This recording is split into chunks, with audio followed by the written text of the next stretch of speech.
നമസ്കാരം, സിറ്റി ന്യൂസിലേക്ക് സ്വാഗതം.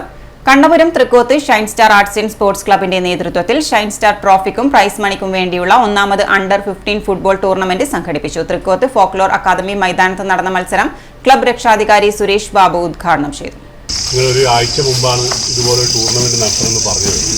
അത് കേട്ടപാടെ നിങ്ങളുടെ അഭിപ്രായത്തെ പൂർണ്ണമായി മാനിച്ചുകൊണ്ടാണ് നമ്മുടെ ക്ലബിന്റെ നേതൃത്വത്തിൽ ഇന്ന് ഈ അണ്ടർ 15 ഫുട്ബോൾ ടൂർണമെന്റ് നടത്തുന്നത്.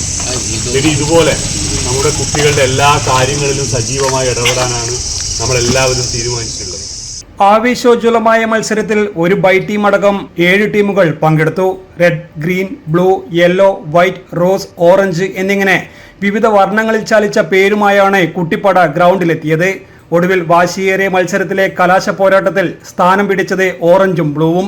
പിന്നെ മൈതാനത്ത് തീപ്പാറും പോരാട്ടമായിരുന്നു കുട്ടിപ്പട കാണികൾക്ക് സമ്മാനിച്ചത്.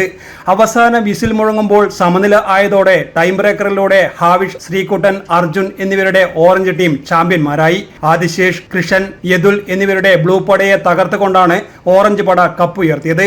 ബ്ലൂ ടീമിലെ യദുൽ 5 ഗോളുകൾ നേടി ടൂർണമെന്റിൽ ഏറ്റവും കൂടുതൽ ഗോൾ നേടിയ താരമായി. സൂര്യജിത്ത് ആണ് മത്സരം നിയന്ത്രിച്ചത്. ഈ ടൂർണമെന്റിലൂടെ മികച്ച ടീമിനെ വാർത്തെടുക്കാൻ ക്ലബിന് സാധിച്ചുവെന്ന് ക്ലബ് രക്ഷാധികാരി സുരേഷ് ബാബു പറഞ്ഞു. ഇനി ഫുട്ബോൾ മത്സരത്തിൽ പങ്കെടുക്കുമ്പോൾ അണ്ടർ 15 ടീമിന് വേണ്ടി ഇവർ കളിക്കുമെന്നും കുട്ടികളുടെ കായികപരമായ എല്ലാ കഴിവുകളെയും പ്രോത്സാഹിപ്പിക്കുവാൻ ക്ലബ്ബ് മുൻകൈയെടുക്കുമെന്നും സെക്രട്ടറി കെ പുരുഷോത്തമനും കൂട്ടിച്ചേർത്തു. ടൂർണമെന്റ് വിജയികൾക്കുള്ള ട്രോഫികൾ കെ പുരുഷോത്തമൻ, പി അജിത് എന്നിവർ ചേർന്ന് വിതരണം ചെയ്തു. കുട്ടികൾക്കുള്ള ഉച്ചഭക്ഷണം ചെറുതായം milk agent A Babu sponsor ചെയ്തു. ചടങ്ങിൽ പി അജിത് അധ്യക്ഷത വഹിച്ചു. സെക്രട്ടറി കെ പുരുഷോത്തമൻ സ്വാഗതം പറഞ്ഞു. കെ ഉണ്ണികൃഷ്ണൻ, സി സുനീഷ്, രൂപേഷ് തുടങ്ങിയവരും പങ്കെടുത്തു. News desk, city news.